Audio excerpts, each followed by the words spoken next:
আমাদের এই ভারতবর্ষে দেখা যায় রাজনীতির যে গতিধারা সেটা নির্ধারণে কিন্তু ঢাকা বিশ্ববিদ্যালয় একটা অসম্ভব গুরুত্বপূর্ণ ভূমিকা পালন করেছে। বর্তমানে এই ক্যাম্পাসটি সামান্য কেরানি তৈরির কারখানা হিসেবেও কিন্তু ফাংশন করতে পারছে না, যেহেতু এটি একটি স্বতন্ত্র প্যানেল এবং নানার ফর্মের শিক্ষার্থীরা কিন্তু এখানে একজোট হয়েছে।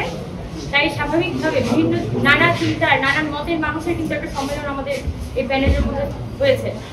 তো সকলের একটা কিছু জায়গায় আমরা সকলের একটা ঐক্যমতের ভিত্তিতে এই প্যানেলের একটি নাম নির্ধারণ করেছি। আমাদের প্যানেলের নাম হচ্ছে স্বতন্ত্র শিক্ষার্থী ঐক্য। এবং এই জায়গাটা খুবই পার্টিকুলারলি বলতে চাই, অভ্যুত্থান পরবর্তী সময়ে আমরা স্পেসিফিক্যালি এই শিক্ষার্থী শব্দটাকে সম্বোধন করতে চাই, যেহেতু ঢাকা বিশ্ববিদ্যালয়ের ছাত্র ছাত্রী সকলকেই ইউনিফাইড হয়েছে আমরা এখানে শিক্ষার্থী হিসেবে সম্বোধন করছি।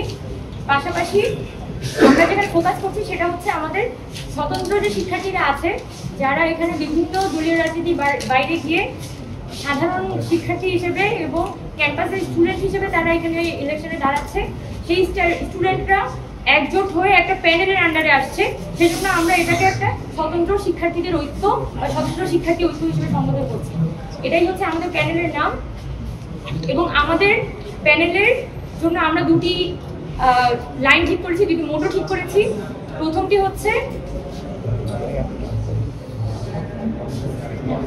হচ্ছে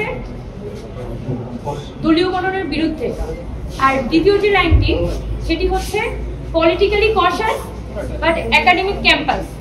অর্থাৎ ঢাকা বিশ্ববিদ্যালয়ের যেহেতু ঢাকা বিশ্ববিদ্যালয় আজকে 104 বছর বয়স এবং বাংলাদেশের স্বাধীনতার পূর্ব থেকেই কিন্তু ঢাকা বিশ্ববিদ্যালয় রাজনৈতিকভাবে অনেক বেশি সক্রিয় ছিল এবং এই এই পূর্ব কি বলা যায় মানে আমাদের এই ভারতবর্ষে দেখা যায় রাজনীতির যে গতিধারা সেটা নির্ধারণে কিন্তু ঢাকা বিশ্ববিদ্যালয় একটা অসম্ভব গুরুত্বপূর্ণ ভূমিকা পালন করেছে, যেটা আসলে অস্বীকার করার কোনো উপায় নেই।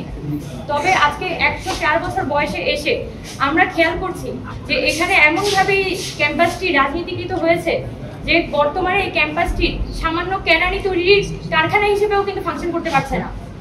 সেই জায়গায় আমরা এই ক্যাম্পাসটিকে একটি বেটার একাডেমিক এনভায়রনমেন্ট এখানে তৈরি করতে চাই।